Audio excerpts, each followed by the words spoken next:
we're actually going to go back to Liverpool in the UK, and Dave has been on the scene, and it's going to be this is actually a topical discussion about Liverpool, because essentially what I have written here, hang on a second. Okay, so originally I will say that we were looking into potentially getting an interview with someone who had recently opened up a club. However, given that timings just weren't working out, we might do the interview at a later date or what have you. But for this reason, it didn't go ahead. However, as one of the other topics that I wanted to bring forward to discuss, especially with Dave as well, is about Liverpool and Liverpool clubbing, because like Ibiza and clubbing go hand in hand. Liverpool and clubbing also go hand in hand. And what I've written here, oh, absolutely. And what I've written here is, quote, Liverpool has once been known as a nightlife hotspot with previous heavy-hitting spots and parties such as Nation, previously known as Snobs, which later ran the famous Cream events, which has now become a multi-festival and event brand with Creamfields, Cream Classical, and Cream Tours. The city is also home to Chibuku, Invisible Wind Factory, and Yusef's Circus Recordings label, and events which also became a household brand name in Liverpool's recent nightlife. Following the introduction of WAV 24 Kitchen Street and Blackstone Street Warehouse, which holds one-off events, there's a new party place on the scene, which is Soundyard. So this is another place that we were going to discuss a bit more about that with someone who is who's a part of Soundyard. However, it was worth mentioning that anyway, because Dave, our investigative journalist now, as of I like that title. As of this episode, Dave, you've also been out and about in Liverpool. So before we talk about past and present, or before we talk about the past, let's just quickly talk about the present, because for those who don't know, Dave Collins has been out and about in Liverpool to various events. You've sent me a few links to some of the events that you've attended. Is that right? Yeah, pretty much. So okay, cool. There's three there. So what I'll do is I'm going to click the first one, and what I'm going to do is I'm going to shove it over here where I usually do on my computer, and I will, when you want me to, I'll share it on screen. But over to you, Dave. I want you to tell me and everyone else about the gigs that you've been going to. Go. So I'm always one to look for random little gigs. I'll actually explain that before I go into this. Right. So let me ask you a question, Shank. When you go to a gig, let's say it's a really big gig, what's the one side of it that you really like and the bit side of it that you don't really like, sort of thing? In terms of the music, or in terms of how the entire event, basically, right? I would say some of the things that I don't like is if I go to an event where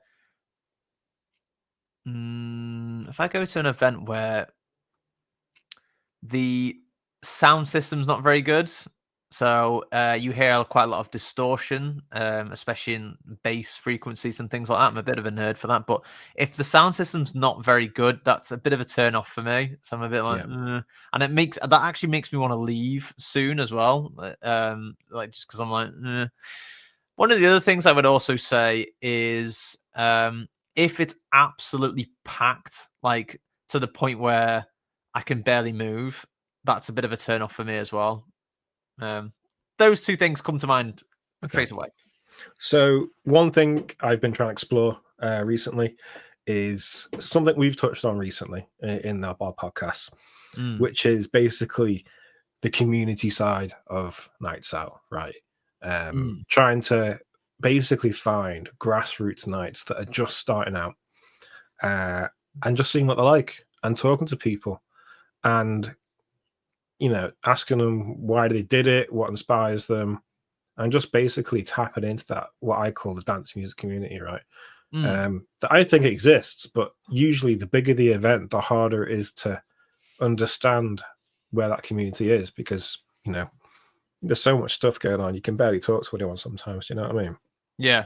Yeah. So that's sort of the idea for this, and quite literally part of my sort of weekly sort of mission was to go and resident advisor, look for the events that are basically got like 20 people going, and going, right, I'm going to check it out. I don't care that it's not selling out. I've got hundreds of people going. I'm just going to go to the tiny one and see what it's like. And I think it's gone really well because the amount of people you meet, and the amount of people that appreciate you even turning up. The amount of times I walk through the door and they were like, "Oh, thank you so much for coming along," and it's like I've never had that walking into a big club. Do you know what I mean?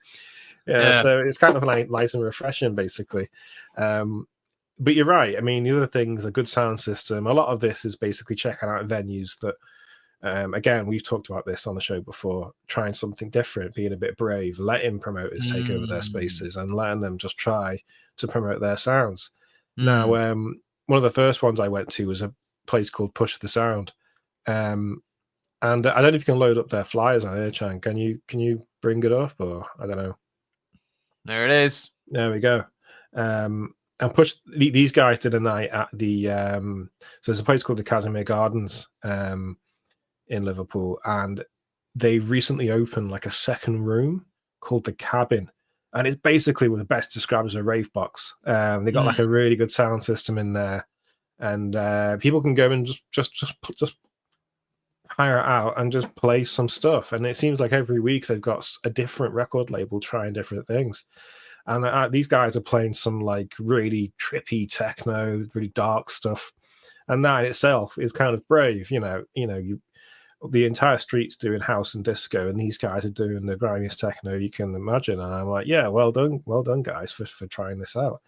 There's about 15, 20 people here, some fantastic DJs, and yeah, I mean, it was really nice to experience that. Definitely. Have you been to a gig like that? Best way to describe it, sort of thing.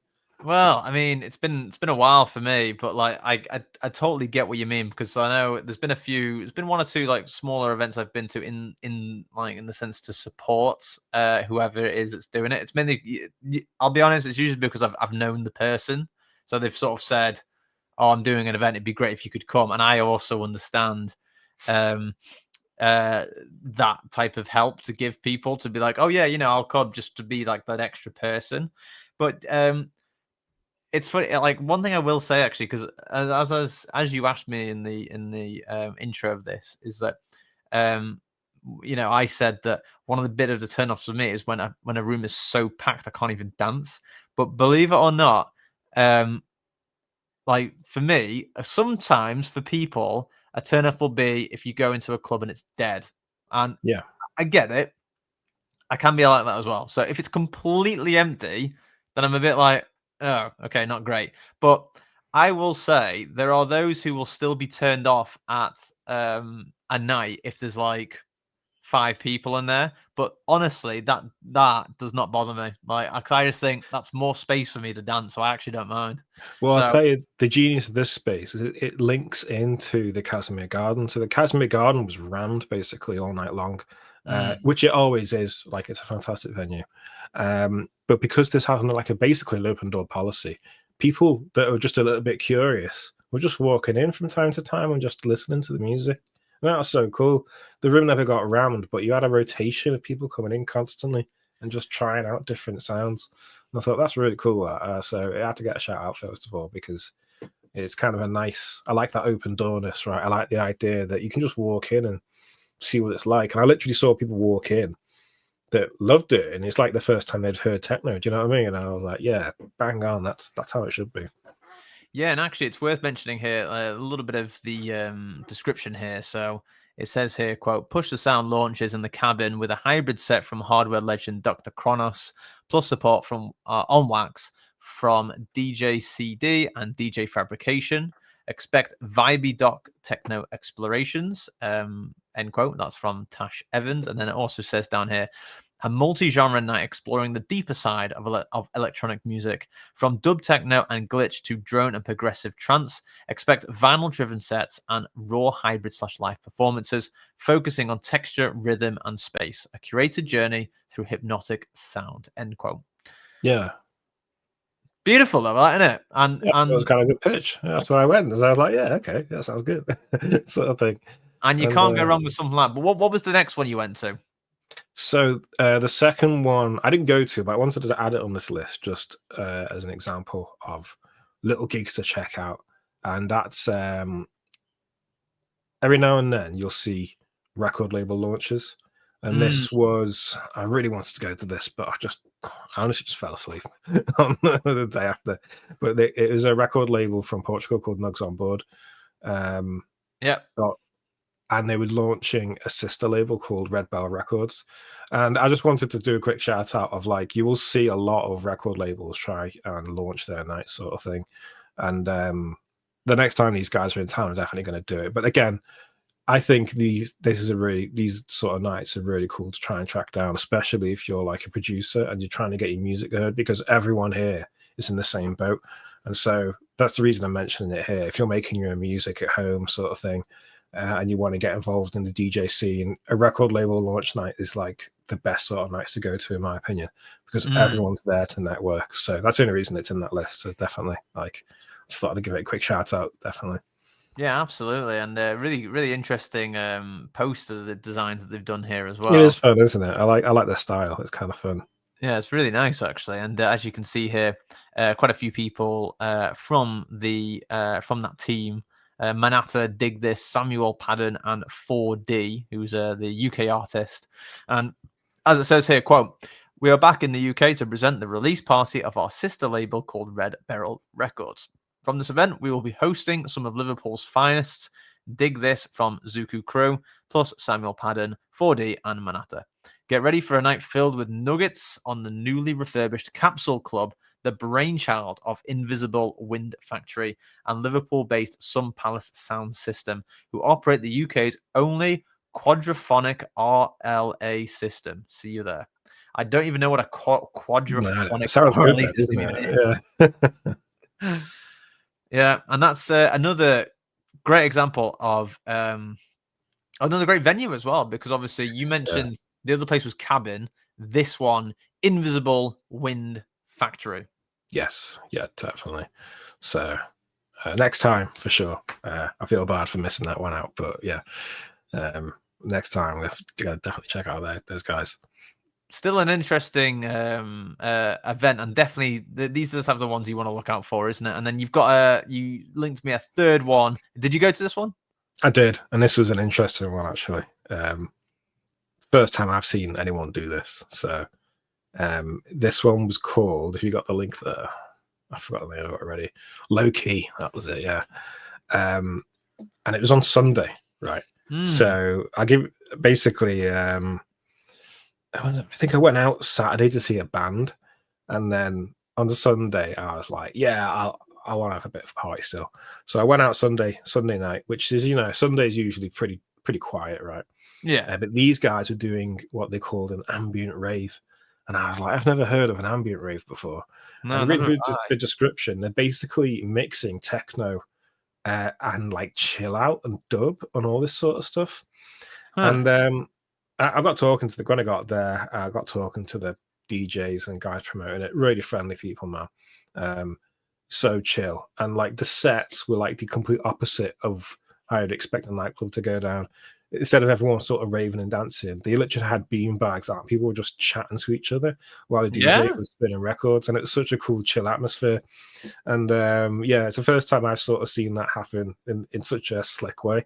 So like I got a beer, and I was talking to just this, I think the guy running the night, and just sort of like his inspiration for doing it and stuff. And people were just chatting to each other and exchanging music ideas, and just sort of different concepts of music. And the DJ was just almost just facilitating the conversation with some nice beats. There was a moment where I think it was Mia who's the third one there. Yeah, it was, because I went home at like 11ish. The third one there, you said Mia Mai on the lineup. Yeah. Say her name properly.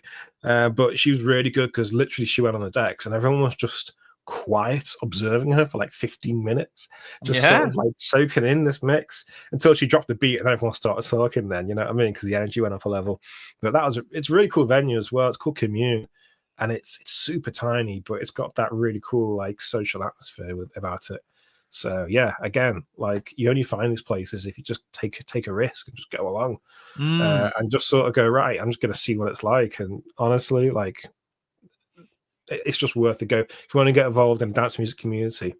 Stuff like this is the best place to sort of find them, in my opinion. So yeah, again, fantastic little club, rave sort of thing. Yeah, and I'm also a huge fan of the low key artwork there. It's a cool Really, idea, isn't it? Yeah. really interesting. Because I'm a bit of a geek for like branding and shapes and logos and stuff. But that's really good. That low key um, artwork on that poster there. The one and only ambient rave event in Liverpool. Yeah, what an interesting concept as well. And as it says here, quote. Alinea Events is happy to be hosting the one and only ambient rave in Liverpool. Enjoy chilled out versions of your favorite genres from the best of dub, trip hop, chill out, ambient, IDM, and electronica. We have a range of Liverpool DJs set up to make it an evening to remember. This event is suitable for die-hard ravers looking to try something different and a great introduction to the rave scene for those who just want to dip a toe in. Try something new this July at the Comune. Is it the Commune or the Comune? The Commune. That's what I've called it. Oh. Yeah. I know in Italian you'd call it Comune, but like it might just be the Commune. I don't know. Yeah, and also again, and one thing I think is very consistent with some of these events, which I think is very cool, is the low cost tickets. Like these are literally £5 to £6 to get in. It's just absolute bargain. I have a policy with these gigs too, because this is a topic I might touch on later, but ticket vendors take one hell of a cut of ticket sales, man. It's insane. So I always pay on the door in cash. It's just, you know, if I can in cash. If not, just pay on the door at least. Because like I think, how much does Ticketmaster charge or something? I don't know. It's like 30% of your ticket sales goes towards into thin air, towards ticket venues. So yeah, pay on the door if you can. You're gonna get in. It's not going to be so rammed you can't get in. But yeah, just pay on the door, guys. That's the way I would see it, because more money goes to the promoter. You know what I mean? But yeah. And this is one hell of a difference, especially when you compare. The opening night of Universe was €150 to get in, God, and this is just £5. You know what I mean? It's I know I'm talking about different lengths here in terms of different events and what have you, but a gig is a gig is a gig is a gig is a gig is a gig is a gig, as the film Scott Pilgrim vs. the World says. And a very interesting piece of events there, and some very interesting venues and events there, and very well covered, Dave, I would say as well. And actually, just to go back to sort of the introduction to nightlife culture in Liverpool, and it's fair to say that, as mentioned, there was once upon a time there obviously was the nightclub Nation, which was obviously previously known as Snobs, and not only that, it was a bit more than that, and there was also the Casimir, which was the venue club, if you call it. But I mainly knew it as a venue that was part of the adjacent venue known as what we call as the Cas Gardens, and this is all on. This was sort of in between, for those who may know Liverpool a bit. It's in between Seal Street and Wolstenholme Square. But to paint you a picture, this area is more or less in the direct centre of Liverpool. And for those who've never been, it is, of my opinion, I'm sure Dave you'd agree with this as well, that in terms of nightlife in Liverpool, there are like two hotspot areas. And I'm not saying there's no other nightlife beyond there, but what I'm saying is there are two cores where there's a lot of nightlife businesses and so on, like bars, pubs, clubs, yada yada yada, right? Well, it's actually expanded now, I think, to 3. But yeah, go on. Well, what I mean is, in terms of a few years ago, it was mainly Concert Square, and Matthew Street. It's got well bigger. Yeah, I grant you it's bigger now, but in regards to just based on our own history as well from a few years ago, Concert Square was sort of like was one of the cores, and just off from there you would have the likes of Seal Street, you'd have Bond Street, Seal Street, and then you would have, I can't remember the name of the street, but now I can't remember the name. But then you would also have neighbouring areas such as Wolstenholme Square. And I'm gonna link you to something now, and it's not a very nice article. That's all I'm gonna say, Dave. So be prepared to get angry. But this is courtesy of confidentials.com, and this was written by Larry Neal. This was a long time ago. This was back in 2017. But essentially, it's a quick telling of the story of Wolstenholme Square as a nightlife hotspot. Because as you can see in this picture here, these buildings here, the black buildings, that was Nation, aka Snobs. That's what it was called back in the 60s and 70s, I believe. So this was one of the major nightlife hotspots. This was like huge. And obviously next door, this white building here, that was the Casimir. And both were pretty big venues and would host a lot of events. And as you can see here, here's a close-up of what Nation was. And obviously that's a picture of when it was flattened. Now, essentially, I'm not going to bore you with all the immense details of this story, but essentially what happened was that the land was repurposed to be redeveloped into what this is, which is a property development, which I believe was by a development company called, I think it's called Wolstenholme Square Property something. It's linked in this article, but there it is. Look, Wolstenholme Square Development Limited. Now, part of the idea, so to speak, with this Wolstenholme Square redevelopment was that they were going to bulldoze and get rid of Nation and the Casimir. The Casimir Gardens was saved, but I'm not actually quite sure how that was saved. It was, but it was, including this cabin place. So that was somehow saved as well. However, everything else was due to go.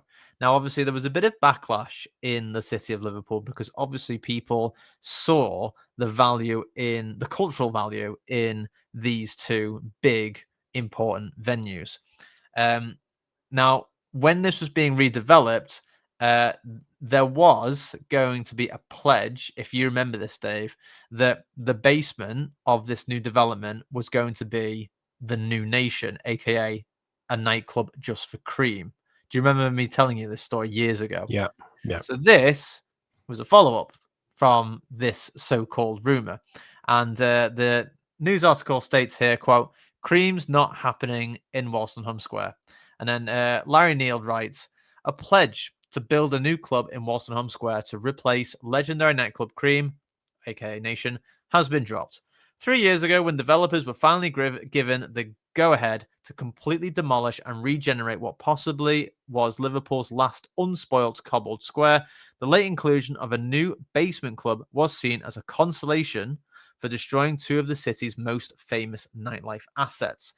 Cream Club Nights, which took place inside the square's Nation venue, once attracted visitors from across the world. The neighbouring Casimir Club, home to perhaps the most significant and vibrant arts collective remaining in Liverpool city centre, was bulldozed at the same time." Don't forget the pleasure rooms as well. That also went. Just across the street. Yeah. So essentially, and this is actually even up to now, actually, which is a bit shocking, really. But work already being advanced on reshaping Wolstenholme Square with the development of high-rise residential blocks. And this is old news, so this is obviously back in 2017.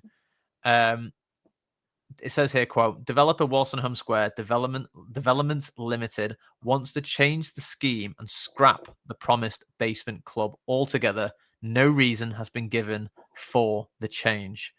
Despite opposition from 3 local councillors, including frontbench cabinet member Steve Mumby, the planning officers are recommending the committee to give the go-ahead to the changes, saying they, quote, overcome previous concerns about the potential conflict between residential and late-night uses.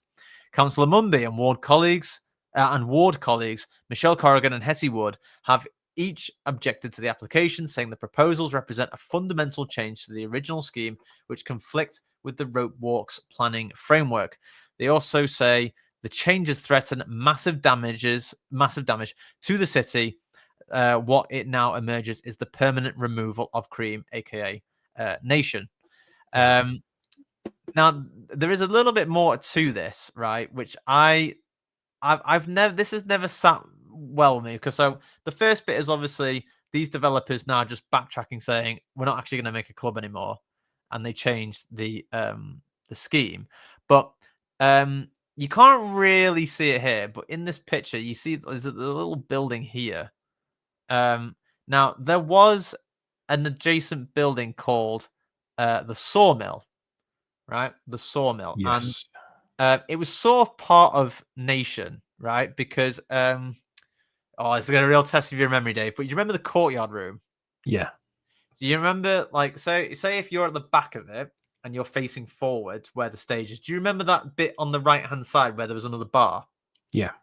In there, that was another building that was called the Sawmill, right? Yeah. So that was originally going to get saved. However, this story says, quote here, Nation near the Sawmill, which was destroyed in an arson attack, just glimpsed to the rear. So obviously, as that picture suggests. Let me quickly. That got knocked down. What the hell about? Let me quickly move. It's down here somewhere. So here we go. Yeah. So it says here the original application was approved only after changes were made to accommodate a basement nightclub to replace Cream/Nation and a new music venue in the former Sawmill building at 5 Parr Street, which was demolished without authorization. Quite incredible stuff here, actually. Oh, here we go. Actually, no, sorry. So here we go. So it says here, before bulldozers declared war on the historic square, it was occupied by what the official report describes as a series of post-war low-level warehouse-type buildings along the northern side, which housed the 2 nightclubs, as well as a historic 3-story sawmill at the very eastern end of the site at 5 Parr Street. The original plans saw the mill building in a conservation area earmarked for redevelopment as a music venue. However, it fell victim to a mysterious arson attack 18 months ago and was subsequently demolished by the developer Elliott Group on, quote, health and safety grounds. Bit sus. Yeah. Yeah.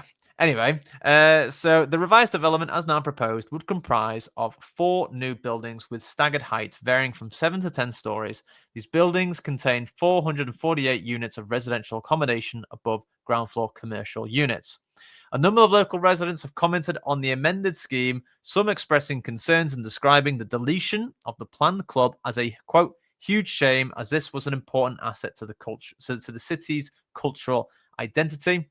Others say the proposals lack character and are not sufficiently sensitive to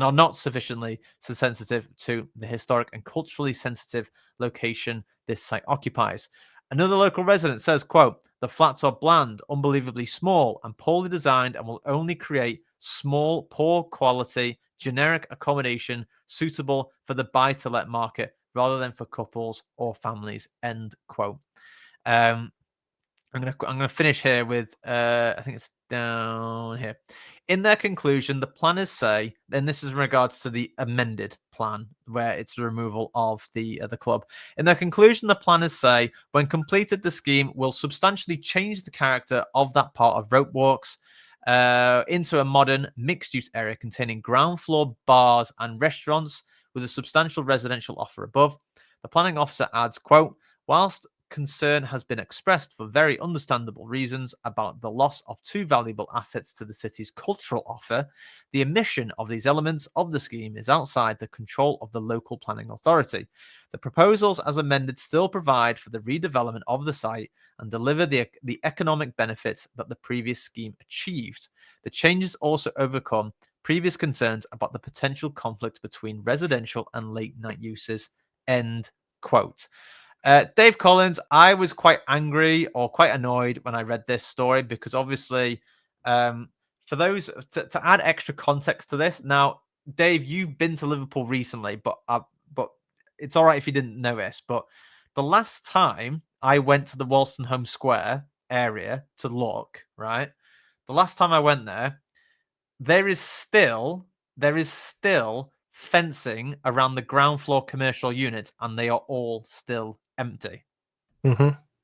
The flats, I believe, are all done and all occupied, but there's still no one in the commercial ground floor units, and the whole square is just completely dead. No one goes there anymore. And in terms of Liverpool nightlife culture, considering we obviously went to both of these venues, both staples in the nightlife history, especially in Liverpool. The fact that Cream's got its own little section in the Liverpool City Museum says enough, right?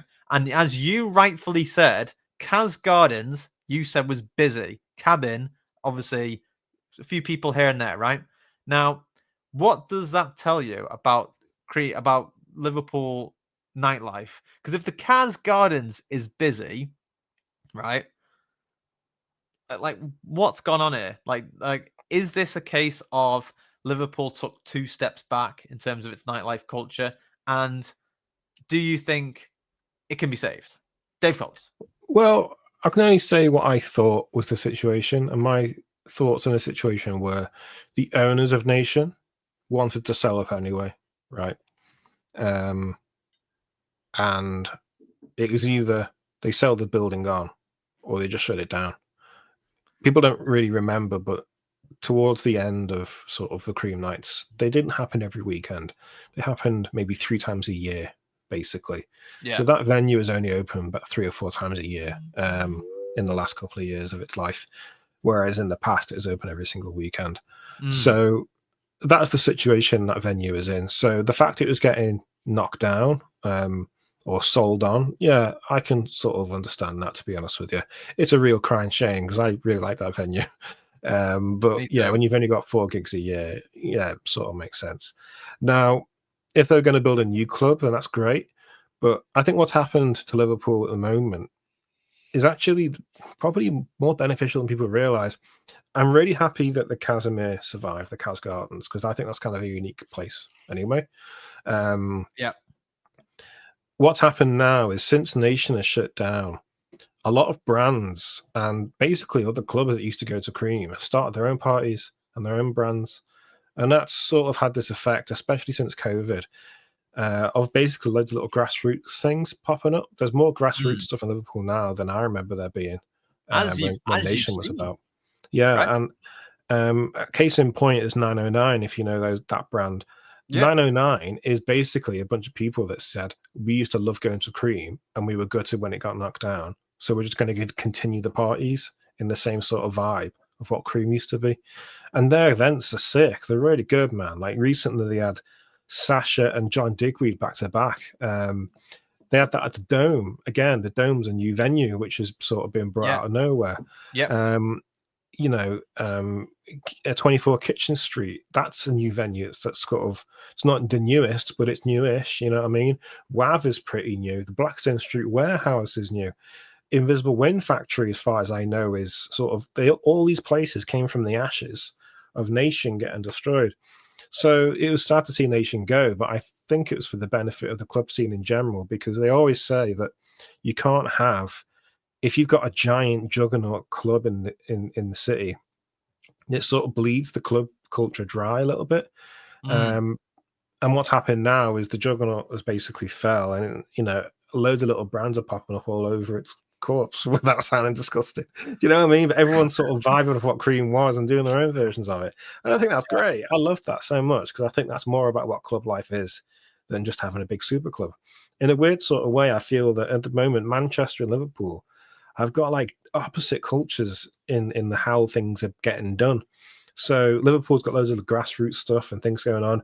Manchester, they had grassroots stuff about 15 years ago, and they've turned into juggernauts, and they're amazing brands. Wrong, Warehouse Project, that they're literally like some of the biggest brands going. Yeah. But that's what can happen Yeah. once you give grassroots places a chance. Some of them are going to turn into the next big thing, and I hope to see that from Liverpool, basically, right? Now going back to this demolition, I think it sucks that it's got turned into flats. Don't get me wrong, that sucks big time. It also sucks that Promise clubs were never built. Like I said, it's nice that the Cas Garden survive. It's kind of funny to watch it now because it's surrounded by huge apartment blocks, sort of thing. It didn't used to be that at all. So it never gets any sun anymore. It's kind of funny. Yeah, and actually, that's a really good point. And actually, I was just thinking, for those who don't know what Cas Gardens is, Dave, how would you describe it? It's basically like a little hippie garden, basically. But it's really good. They've definitely invested a lot into it. When it first opened, it was literally someone went to a garden centre and got a bunch of garden tat and just basically built a bar out of MDF. But it's got really good now, and they've expanded it into. It's got 3 rooms. It's got the main room. It's got this camping place, and there's even a place at the back where bands play. And on most nights, all 3 rooms are doing something different, and I really like that because you can literally. It's got this culture of like every room's a different vibe, and that's really cool. I like that. That's definitely that's a plus in my book. So it's one of the places I recommend on Seal Street now is the Cas Gardens. Yeah, it's sort of one of my little watering holes I always pop by. Definitely, absolutely, and 100% for me they as do well. food there now. Do you remember? Have you seen that recently? They're doing food. Yeah, don't they do it upstairs? They have an upstairs bit, don't they? Or was that a few years ago? That's a few years ago. They got like a food caravan in there now and everything. That's pretty new. So that's kind of fun. Yeah. It's an interesting thing actually, because like you rightfully said actually before, is that when Cas Gardens was still there, like it is now anyway, but when it was the Casimir Nation was next door, as Davis said, there were no high rises around the Cas Gardens. So obviously when you went there, it was very often that you could just chill in there and like sunbathe, I guess, because like you had loads of sun because you had like it was all open air, but it is now literally surrounded by 3 high-rise blocks, I believe, on your left and right and behind it, so to speak. Yeah, it does get still a surprising amount of sun, but it is surrounded by high rises at this point. So yeah.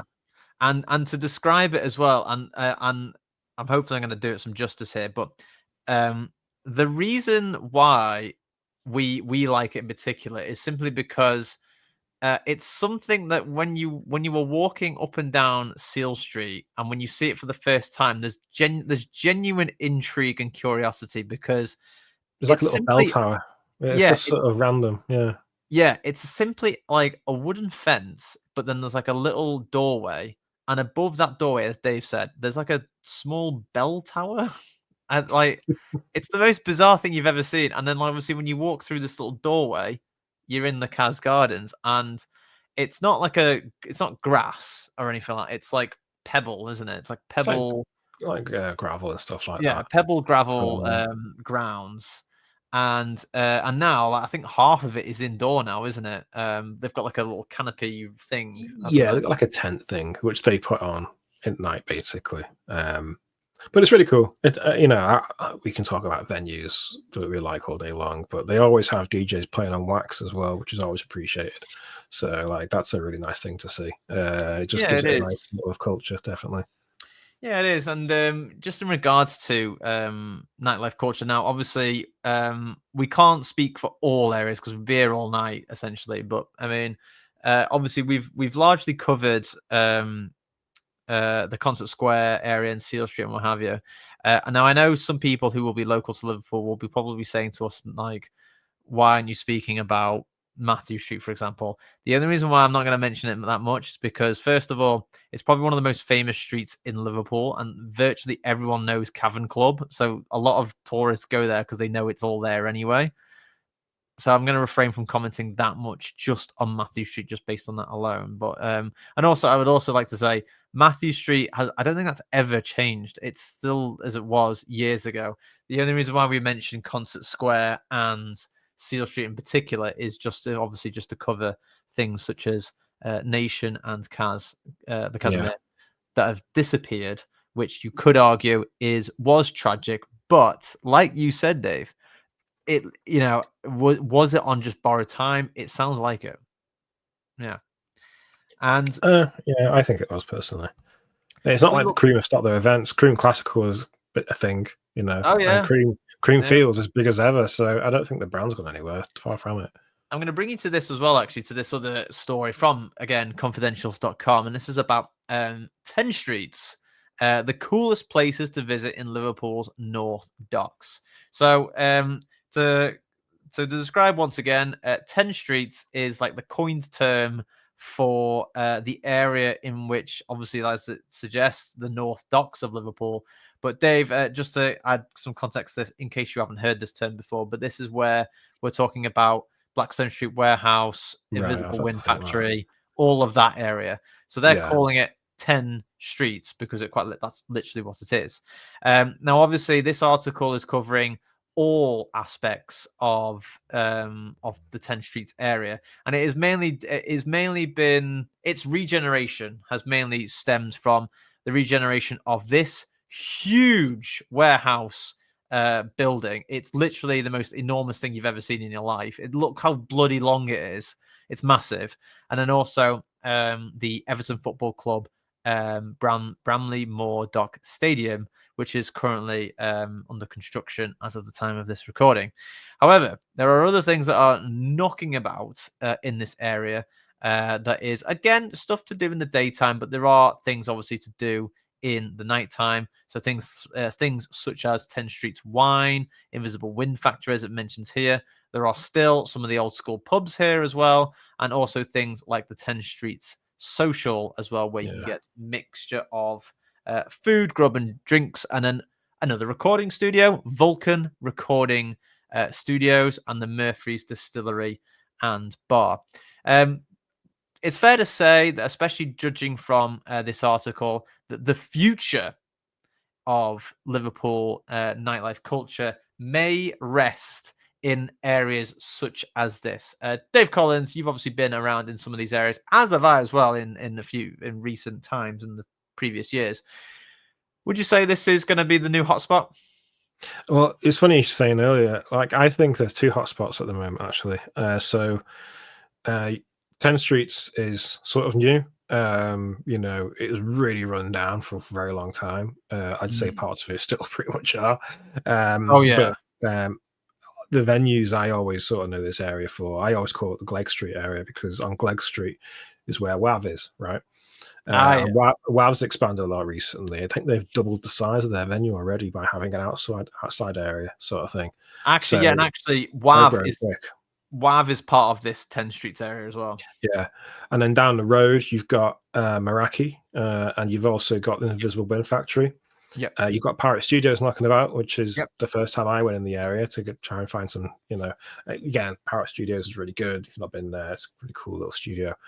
And then the one venue everyone sort of knows is Blackstone Street Warehouse, which has had some amazing gigs happen there, actually. I'm really surprised how often they get in big names in.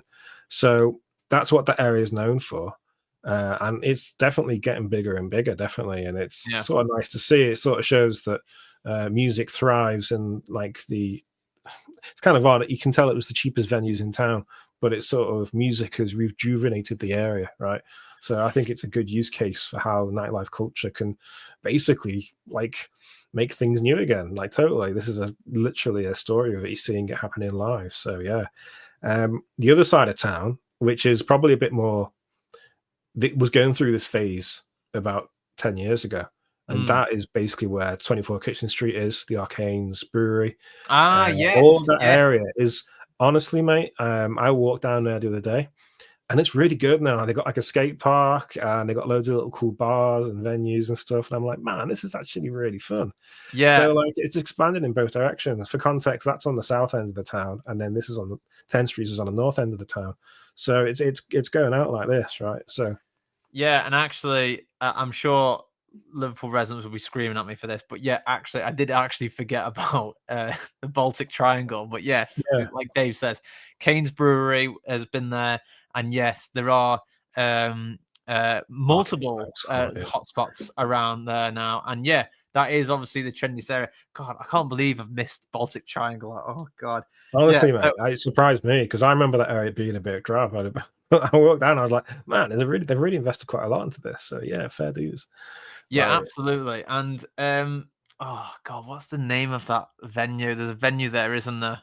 Is it still there? The big one. Yeah. What's that called? 24 Kitchen Street, I think. There's 24 Kitchen Street, but I'm sure there was another one, wasn't it? The big indoor one. We went there a few years. I remember a few years ago. I remember Chibuku did a huge event there. We saw Kink live there. Oh, I can't. Oh no, it's coming to me. Is it something Furnace? Oh, the Camp and Furnace. That's what I mean. Yeah, that's it. Yeah. Which is at 24 Kitchen Street, I think. So yeah. Okay. They're like next door to each other. You know what I mean? That's sort of how it goes down, I think. Yeah, that's it. Yeah. So, and yeah. So I would say definitely that's another thriving area. But I would definitely say Baltic Triangle. It's not really upcoming anymore. It's already there, right? Yeah. Or would you say it's still upcoming? No, I think it's well on its way to sort of becoming a new area of the town. And like, if you want to look at how 10th Streets could turn out, look at that, basically, right?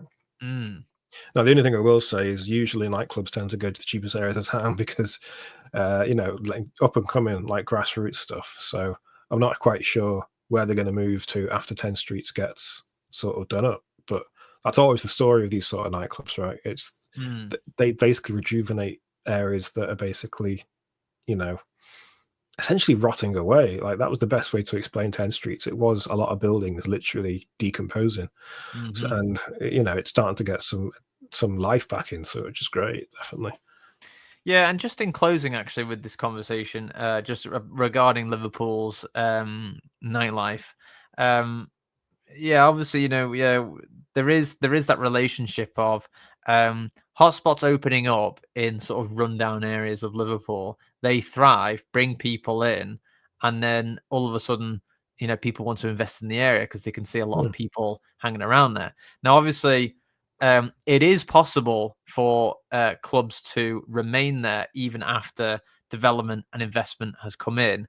But what would you say is like where's the fine line do you draw there? Because obviously I draw comparisons to obviously down here in London, you've obviously got Ministry of Sound and Fabric, who are still here, just about. Yeah. And they are surrounded by residential development and offices and so on, but they can still exist just about.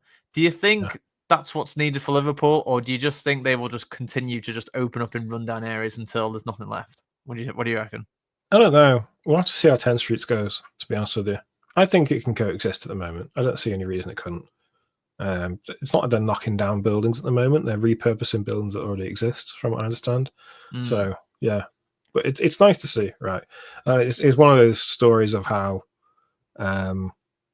you can see nightlife spreading amongst the city. So, yeah. I would also add on to that and say that I think one of Liverpool's greatest strengths is the fact that a lot of people like to party and a lot of people are really into their music in Liverpool. Oh, yeah, definitely. There is so many events that go on there. Loads of people want to go out. Loads of people want to see events. They want to see artists. They want to see live performances, and everyone's into their music, right? The next thing I want to see from the Liverpool Council is expanded night buses. Come on, sort it out, guys. Yeah. It's taken so long to get a night bus, but let's expand the route. That's what I'm asking for, big time. Because you'll be surprised how long that has been fought for. It's crazy. So at the moment, for context, there's a night bus goes from Liverpool to Birkenhead, and that's it. But I'm like, it used to go much further. It used to go all the way down to Wirral, and there used to be ones in the other direction as well.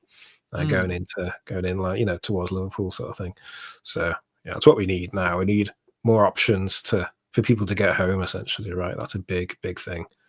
Yeah, very, very good point, actually. And I was just going to bring it, well, sort of in closing of this discussion, what would be the rightful next steps for the future of the nightlife culture of Liverpool, but definitely extra support from Liverpool City Council and for what's the transport authority called? Is it all called Mersey Travel or Mersey? I think it's Mersey Travel. Yeah.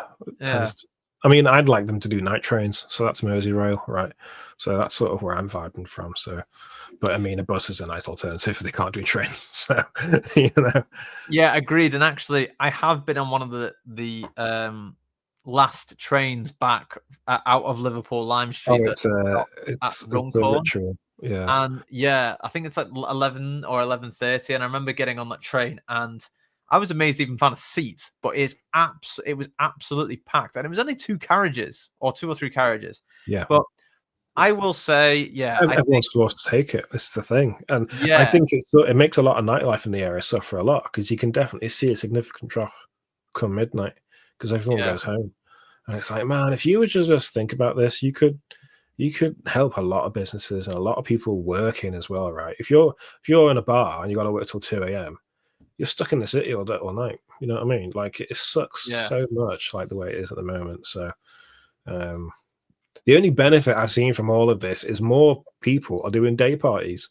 which is great. Yeah. I love day parties, but still, like we need some night transport, man. It's getting out of hand, but yeah, and you're absolutely right. And I would also say if it is the case where everyone is, if nightlife culture is thriving in Liverpool and it is a huge part of their economy because it's the nightlife economy, they should absolutely definitely support these things to boost it further. Because, like you said, if people have like night trains and night buses, everyone's going to stay out because everyone that's what happens down here in London, right?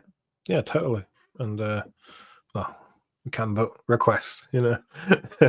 Yeah, I mean, if they want if Liverpool City Council want any advice from us, they know where to find us. And